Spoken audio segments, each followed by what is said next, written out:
बच्चों लास्ट हम लोगों ने पढ़ा था कि आइडियल सॉल्यूशन और नॉन आइडियल सॉल्यूशंस क्या क्या होते हैं। हमने पढ़ा था आइडियल सॉल्यूशंस वो होते हैं जिनके अंदर जब हम दो लिक्विड को मिक्स करते हैं या सॉल्यूट और सॉल्वेंट को मिक्स करते हैं तो वो राउल्स लॉ को फॉलो करते हैं हर कंसंट्रेशन, हर टेम्परेचर और हर प्रेशर पर। साथ साथ उनका डेल्टा V मिक्सिंग और डेल्टा H मिक्सिंग जीरो होता है और उनके इंटरेक्शंस बिफोर मिक्सिंग और आफ्टर मिक्सिंग सेम रहते हैं। ऐसे सॉल्यूशंस को हमने आइडियल सॉल्यूशंस का नाम दिया था। नॉन आइडियल सॉल्यूशंस क्या होते थे बच्चों? जिनके अंदर वो राउल्स लॉ को फॉलो नहीं करते थे, यानी कि ऑल कंसंट्रेशन पर PS equals to P not A XA plus P not B XB नहीं होता था। नॉन आइडियल के अंदर PS not equal to P not A XA plus P not B XB होता था, यानी कि ये इक्वल नहीं होता था। Where P not A is the vapor pressure of pure solvent and XA is the mole fraction of the A in the solution, P not B is the vapor pressure of pure B and XB is the mole fraction of B in solution and PS is the vapor pressure of the solution। अब हमने last time ये भी बात कर ली थी कि ideal solution को graphically कैसे रिप्रेजेंट किया जा सकता है। अगर मैं आपसे ये बात कहूं कि ये जो ऊपर आप ग्राफ देख रहे हैं तो ये आइडियल सॉल्यूशन का है, तो इसमें कोई गलत नहीं है। मैं अभी नीचे की बात नहीं बोल रहा हूं, आप नीचे की बात को छोड़ दीजिए, केवल ग्राफ को देखें तो ये आइडियल सॉल्यूशन का ग्राफ है। हम आज बात करेंगे नॉन आइडियल सॉल्यूशन के ग्राफ के बारे में। नॉन आइडियल सॉल्यूशन के बच्चों दो तरह के मैंने आपको बताए थे, एक मैक्सिमम बॉइलिंग या एक जो हम बात कर रहे थे कि पॉजिटिव डेविएशन दिखा रहे हैं और दूसरे जो हम बात कर रहे थे नेगेटिव डेविएशन दिखा रहे हैं। Non ideal solution showing positive deviation and non ideal solution showing negative deviation. बच्चों जो पॉजिटिव डेविएशन को शो कर रहे थे उनके लिए PS बराबर था या PS बराबर भी नहीं था, उनके लिए PS था greater than P not A XA plus P not B XB, जबकि इनके लिए था PS is less than P not A XA plus P not B XB। क्योंकि दोनों ही सॉल्यूशन आइडियल नहीं है, क्योंकि दोनों में ही ये दिक्कत है, तो इसीलिए हमने कहा कि PS बराबर नहीं था।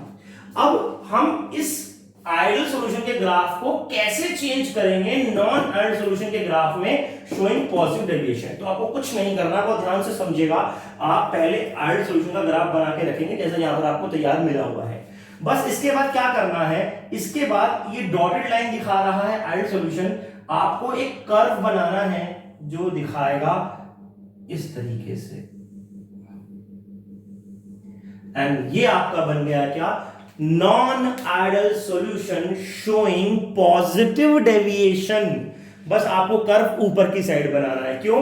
क्योंकि ये बढ़ चुका है। PS जो पहले बराबर था P not A XA plus P not B XB के, अब हो गया है PS greater than P not A XA plus P not B XB के।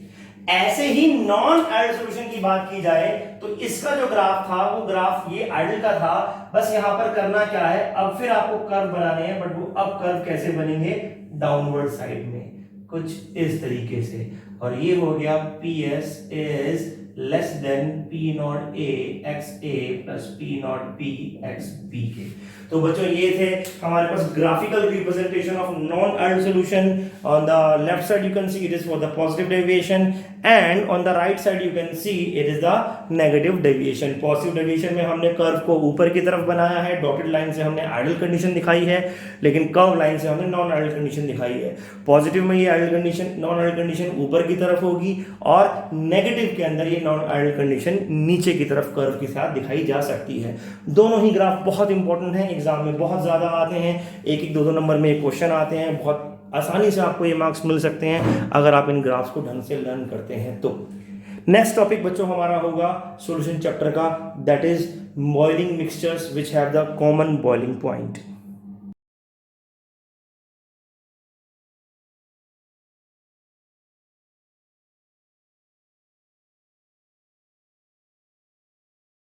बच्चों आइडियल और नॉन आइडियल सॉल्यूशन जो भी हो, हमने सॉल्यूशन का मतलब ये सीखा कि सॉल्यूशन के अंदर दो अलग अलग कंपोनेंट को मिक्स किया जाता है। अब हम जो बात कर रहे थे वो हम बात कर रहे थे मिक्सिंग ऑफ टू लिक्विड्स की, जिसमें से एक ज्यादा वोलेटाइल था और एक कम वोलेटाइल था।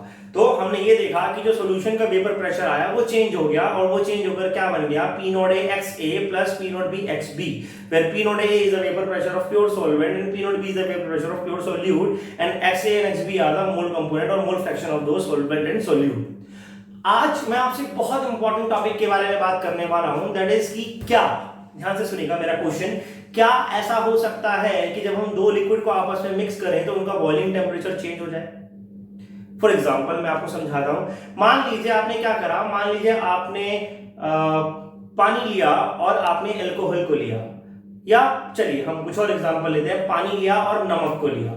अब आपने पानी और नमक का एक सॉल्यूशन बनाया। उस सॉल्यूशन को जब आपने पानी और नमक के सॉल्यूशन को बनाया तो उसके मिक्सचर के अंदर आपके पास वाटर भी है और आपके पास सॉल्ट भी है। अब इस मिक्सचर को आपने हीट करना शुरू करा बच्चों।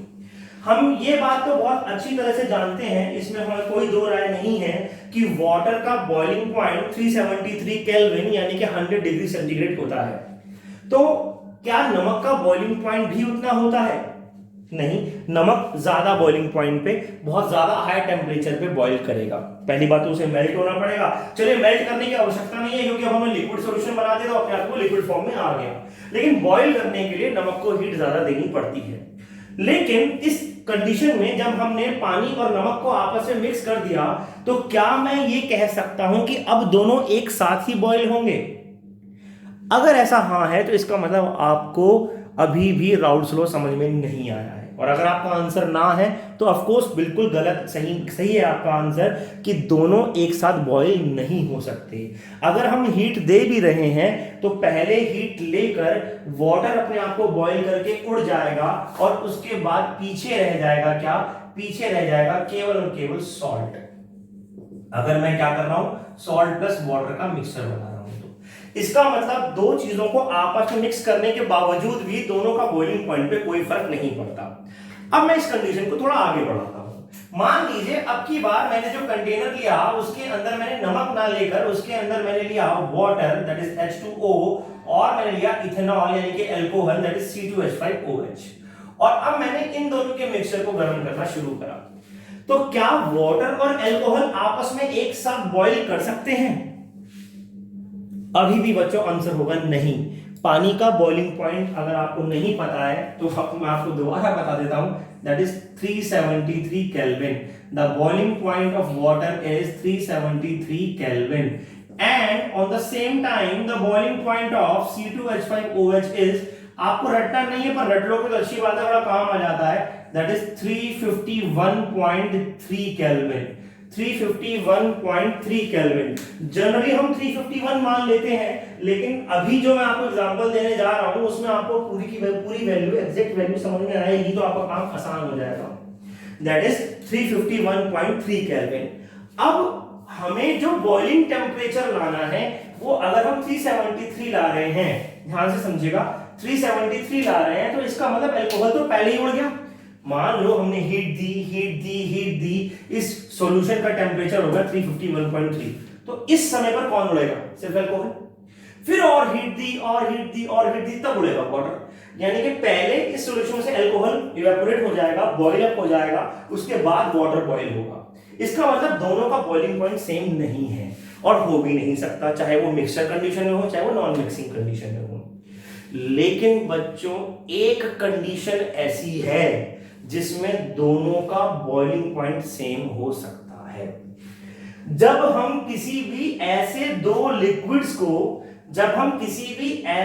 लिक्विड को एक पर्टिकुलर मात्रा में, एक पर्टिकुलर प्रोपोर्शन में लेते हैं तब उनका बॉइलिंग पॉइंट सेम हो सकता है। फॉर एग्जाम्पल अगर मैं वाटर ले लूं 4.43% बाय मास, और अगर मैं इथेनॉल ले लूं बाकी बचा हुआ दैट इज 95.57% बाय मास, यानी कि मैं एक नया मिक्सचर बनाऊं जिसमें 95.57% बाय मास तो हो इथेनॉल और 4.43% बाय मास हो वाटर, तो अब ये दोनों के दोनों का बॉइलिंग पॉइंट सेम हो जाएगा। और कितना हो जाएगा वो भी मैं आपको बता देता हूं, वो हो जाता है बच्चों 351.1 केल्विन। 351.1 केल्विन। और ध्यान से सुनिएगा मेरी बात, हमने पानी की बात करी, पानी का बॉइलिंग पॉइंट है, सामने देखते रहेंगे, पानी का बॉइलिंग पॉइंट है 373 केल्विन। अल्कोहल का बॉइलिंग पॉइंट है 351.3 केल्विन। दोनों अलग अलग बॉइलिंग टेम्परेचर पे बॉइल करते हैं, चाहे वो मिक्सचर कंडीशन में हो चाहे वो अलग अलग हो। लेकिन अगर हम उन्हें एक पर्टिकुलर कंपोजिशन में, और मैं एग्जांपल दे रहा हूं उस कंपोजिशन का, वाटर हमने लिया 4.43%, इथेनॉल हमने लिया 95.57% by mass, minded not by volume, by mass, और अब हम उनको बॉईल कर रहे हैं तो दोनों एक ही टेम्परेचर पे बॉईल हो रहे हैं, दैट इज 351.1 केल्विन। तो ऐसे लिक्विड मिक्सचर्स जिनका बॉइलिंग पॉइंट अकेले अकेले में अलग होता है या किसी भी कंपोजिशन पे अलग होता है, लेकिन एक पर्टिकुलर कंपोजिशन में, but in one particular composition they become as a liquid which have same boiling point, then this mixture is known as constant boiling liquid mixture. That mixture is known as constant boiling liquid mixture or azeotrophs, ये क्या कहलाते हैं बच्चों? azeotrophs, azeotrophs,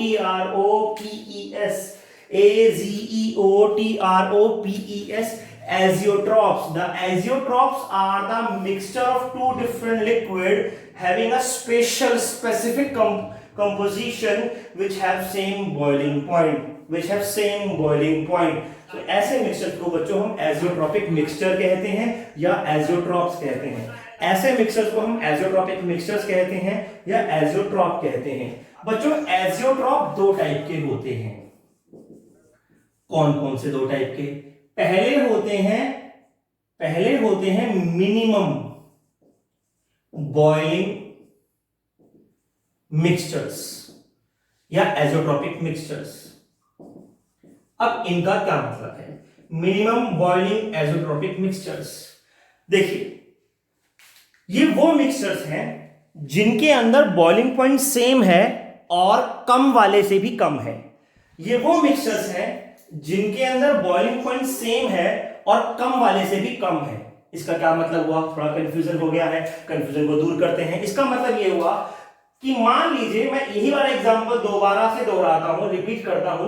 पानी का boiling point है 373 और alcohol का बॉइलिंग पॉइंट है 351.3 केल्विन। पानी का बॉइलिंग पॉइंट है 373 केल्विन।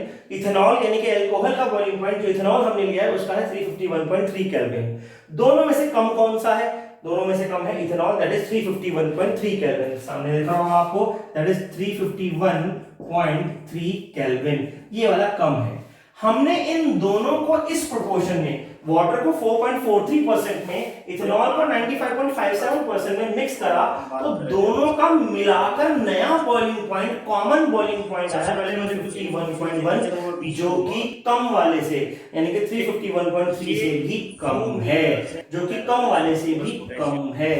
पहले इसका था 373 वाटर का, इथेनॉल का होगा 351.3। इथेनॉल का बॉइलिंग पॉइंट कम होता है और मिक्स करने के बाद जो नया बॉइलिंग पॉइंट आया वो इथेनॉल से भी कम है। इथेनॉल का कम था और जो कॉमन आया वो इथेनॉल से भी कम है। तो ऐसे मिक्सचर्स को बच्चों बोलते हैं मिनिमम बॉइलिंग एजियोट्रॉपिक मिक्सचर्स। इसी तरीके से दूसरे मिक्सचर्स आते हैं बच्चों हमारे पास, number 2, that is maximum boiling azeotropic mixtures. Maximum boiling azeotropic mixtures. अब आपको नाम से ही पता चल गया होगा कि मैक्सिमम बॉइलिंग एजियोट्रॉपिक मिक्सचर्स क्या होते हैं। जैसे कि बच्चों वो मिक्सचर्स जिनमें ज्यादा वाले से भी ज्यादा हो जाए, यानी कि दो कंपोनेंट में से किसी एक का बॉइलिंग पॉइंट ज्यादा होगा और कॉमन बॉइलिंग पॉइंट उससे भी ज्यादा हो जाए। फॉर एग्जांपल, अगर हम HCl और पानी का सॉल्यूशन लें, जिसमें HCl हम ले लें 79.8% बाय मास, 79.8% बाय मास, और हम वाटर ले लें that is H2O 20.2% by mass, 20.2% by mass, तो दोनों के बॉइलिंग पॉइंट से भी ज्यादा बॉइलिंग पॉइंट आ जाएगा हमारे पास। किसका? हमारे पास ज्यादा बॉइलिंग पॉइंट आ जाएगा एजियोट्रॉपिक मिक्सचर का। कैसे? वाटर का होता है 373 और HCl का बच्चों तुम्हें याद नहीं करना है, लेकिन मैं बता देता हूं, ये होता है 188 केल्विन। अब दोनों में से ज्यादा किसका है? वाटर का 373। अब दोनों एंड मैक्सिमम पर इसके नोट्स चाहिए तो आपको ऐप डाउनलोड करना, असाइनमेंट के थ्रू अपनी ऐप के द्वारा भेज दूंगा, तो आपको अगर इसके बच्चों इनके नोट्स आपको मैं assignment minimum boiling azeotropes and maximum boiling azeotropes, बच्चों इनके नोट्स तरह के एज़ोट्रॉपिक मिक्सचर्स होते हैं, minimum boiling azeotropes and maximum boiling azeotropes, बच्चों इनके नोट के थ्रू अपनी ऐप के द्वारा भेज दूंगा।